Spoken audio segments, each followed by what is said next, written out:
Minulla on 10 asiaa, mitä mä haluaisin muuttaa nyt kouluissa. Ja nostan niitä tällä videolla esille 3.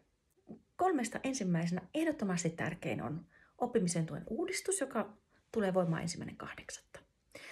Hallitus on antanut kunnille valtionavustusta, jotta sitä uudistusta voidaan toteuttaa. Esimerkiksi palkkaamalla lisää erityisopetusta. Ja nyt on kuntapäättäjien pidettävä huoli, että se raha myös kohdentuu sinne. Ettei tästä uudistuksesta tule heikennys. Siihen meillä ei ole varaa. Säästöt ovat pureneet tähän mennessä jo niin rankasti koulumaailmaan, että jos nyt on pienikin mahdollisuus saada avustusta jostakin, niin se avustus pitää käyttää tähän. Toinen asia on pieni asia, mutta arjen kannalta ihan hirmuisen tärkeä. Lasten hyvinvoinnin kannalta. Tällä hetkellä säästösyistä 1 opettaja valvoo 4. luokasta ylöspäin 3 oppilasryhmän, eli noin 70 oppilaan ruokailua. 1 aikuinen. Ja se ei ole kestävä ratkaisu. Se ei saada jäädä pysyväksi. Meidän pitää pitää huolta siitä, että palataan takaisin, että 1 opettaja esimerkki ruokailee oman ryhmänsä kanssa. Hoitaa, hoivaa, kasvattaa, pitää tarvittaessa jöötä ja huolehtii siitä, että kaikilla on turvallista olla siellä ruokailutilanteessa. Ja 3. asia on vähän villiehdotus.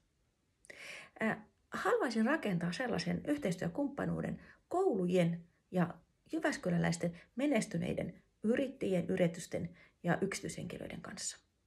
Meillä on 17 miljonääriä viime vuoden verotuksen perusteella Jyväskylässä ja 5 menestyneintä kasvavaa yritystä ovat tehneet voittoa 40 miljoonaa. Ja tästä rahasta haluaisin pienen, pikkuriikkisen osan kouluille. Esimerkiksi sen 850 €, minkä yritykset voivat laittaa verovähennyksiin.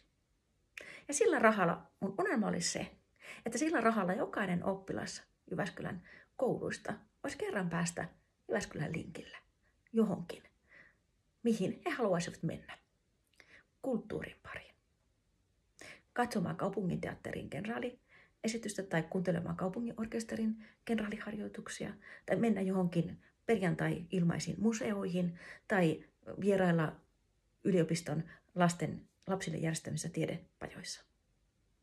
Varsinkin kauempaa tulevat ja talvisaikaan, kun pyöräily ei oikein onnistu, niin tälle rahalle olisi kysyntää. Ja olen laskenut, että tämä tulisi kustantamaan semmoiset reilut 30 000 €. Ja sillä tavalla haluaisin, että semmoinen yhteinen hyvän tekeminen lisääntyisi Jyväskylän kaupungissa. Ja loput 7 käy lukemassa mun blogin sivustolta.